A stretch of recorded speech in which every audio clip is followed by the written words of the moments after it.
Hello friends, आप सभी का स्वागत है आपके अपने यूट्यूब चैनल कोरवाड़े क्लासेस पर। दोस्तों, हमने एक शॉर्ट्स डाला था जिसका लिंक मैं आपको आई बटन में दे रहा हूं, वहां जाके आप उस शॉर्ट्स को देख सकते हैं। हमारा क्वेश्चन ताजमहल पे था। ये ताजमहल है, इसके चारों पिलर थे। एक पिलर ये था, एक पिलर ये था, एक पिलर ये था और एक पिलर पीछे था। हम इस पिलर से जो है इस वाले पिलर को देखते हैं तो 60 डिग्री का कोण बनता है। ताजमहल के टॉप को देखते हैं तो 30 डिग्री का कोण बनता है। तथा इसके पीछे वाले पिलर को देखते हैं तो 45 डिग्री का कोण बनता है। और ये इनकी जो है दूरियां फीट में दे रखी थी। अगर आपने वो शॉर्ट्स नहीं देखा तो पहले आप उस शॉर्ट्स को जाके देख ले, ताकि आपको इस क्वेश्चन को समझने में आसानी रहेगी। तो देखिए, हमने पूछा था ताजमहल की लंबाई कितनी है। ताजमहल की लंबाई, ताजमहल की चौड़ाई और ताजमहल की ऊंचाई आपको बतानी थी। तीनों आपको बतानी थी, लंबाई, चौड़ाई और ऊंचाई बतानी थी। ये हमारा शॉर्ट्स में जो पूछा हुआ क्वेश्चन था, उसको किस तरीके से सॉल्व करना है। यहाँ लगती है ट्रिग्नोमेट्री। देखिए, ये परपेंडिकुलर यानी एकदम लंबवत है। उसके बाद में इसको देखेंगे सेंटर से तो ये भी एक लंबवत है। इसको देखेंगे यहाँ से तो ये भी एक क्या है, परपेंडिकुलर। तीनों ही क्या है, पिलर परपेंडिकुलर है। ये 90 है, ये भी 90 है और ये भी 90। अब देखिए, ये 60, ये 90, ये कितना हो जाएगा 30। ठीक है, उसी प्रकार से देखते हैं, ये वाला 30 है, ये 90 है, तो ये वाला कितना डिग्री हो जाएगा, ये वाला 60 डिग्री हो जाएगा। उसी प्रकार से इन पिलरों को देखा जाता है, ये 45 है, ये 90 है, तो ये कितना होगा, ये 45 डिग्री होगा। अब मैंने आपको दो तरीके के एंगल बता रखे थे। एक तो जब दो एंगल तो 45 डिग्री के हो जाए और एक एंगल कितना हो जाए, 90 डिग्री हो जाए, तो उनकी जो साइड है, उनकी जो भुजाएं हैं, उनका रेशियो क्या होगा, 1/√2 होगा। उसी प्रकार से अगर एंगल इस तरीके से हो 30, 60 और 90, तो उनके लिए हमारी जो साइड थी, भुजाएं तो थी, भुजाओं का जो अनुपात था वो क्या था, 1√3 और 2 था। ठीक है, यहां तक तो कोई दिक्कत नहीं है। ये चीज है, ये आपको मैंने जो ट्रिग्नोमेट्री वाला जो वीडियो बताया था, उस वीडियो में आपको ये सारी चीजें देखने को मिल जाएगी। तो देखिए, 60 है तो 60 के सामने वाली भुजा कितनी होगी, 60 के सामने वाली भुजा √3 होगी। और अपने 90 के सामने वाली कितनी होगी, 90 के सामने वाली 2, तो ये कितनी होगी, 2 होगी। और 30 के सामने वाली भुजा, 30 के सामने वाली भुजा कितनी होगी, 1 होगी। तो अब हमारे पास में एक फॉर्मूला था जो हमारे दिमाग से बनाया गया था, रियल बटावा रेशियो।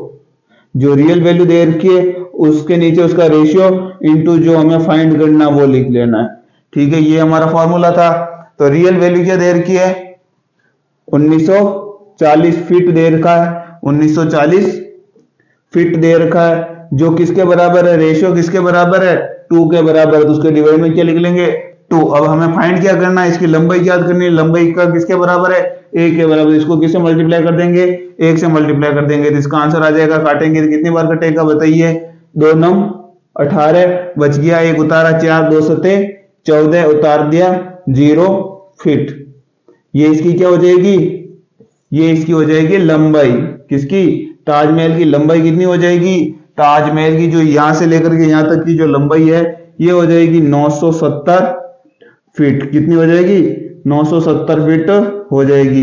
तो अब आपके दिमाग में 3-4 बार इस तरीके के क्वेश्चन कर रखे होंगे, आपने हमारे सारे शॉर्ट्स अगर देख रखे तो आपके दिमाग में सीधा आ जाएगा कि 60 है तो ये 30 होगा, और 30 के सामने वाली भुजा 1 होती है। अगर ये 1940 है तो इसकी जस्ट आधी यानी 1, 2 ये है तो 1 ये होगी, यानी इसकी जस्ट आधी होगी।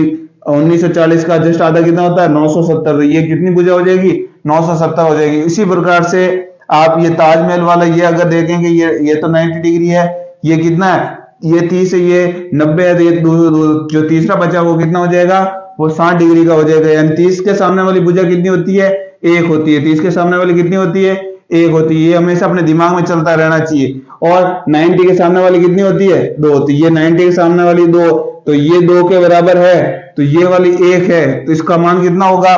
उसी प्रकार से जैसे ये किया था, रियल कितना, 480, ये रियल 480 है, जो रेशियो में किसके बराबर होगा, 2 के बराबर होगा। इंटू हमें क्या ज्ञात करना है, ये ज्ञात करना, 30 के सामने वाली भुजा कितनी होती है, 1 होती है। 30 के सामने वाली कितनी होती है, 1 कर देंगे, तो 480 का आधा करेंगे तो कितना हो जाएगा, 240 फीट।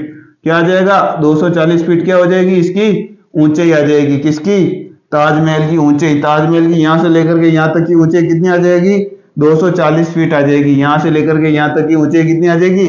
240 फीट। अब पीछे वाला पिलर बच गया, ये 45 डिग्री के, ये भी 45 डिग्री, यानी 45 डिग्री के सामने वाली भुजा कितनी होगी? 1 होगी। 45 डिग्री के सामने वाली भुजा कितनी होगी?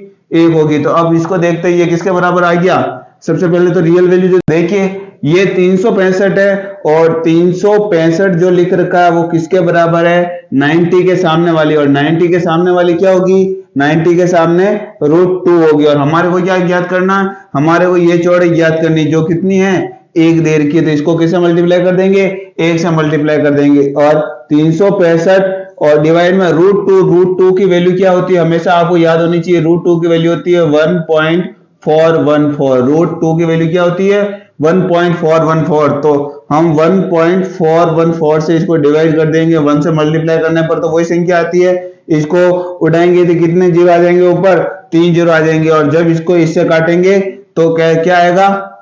258.13। इस तरीके से इसका आंसर आ जाएगा। तो इसकी चौड़ाई कितनी हो जाएगी? इसकी चौड़ाई हो जाएगी 258.13। तो ताजमहल की लंबाई कितनी होगी? 970। चौड़ाई कितनी होगी? चौड़ाई हो जाएगी 258.13, और ऊंचाई कितनी हो जाएगी? 240 फीट। कितनी हो जाएगी? 240 फीट।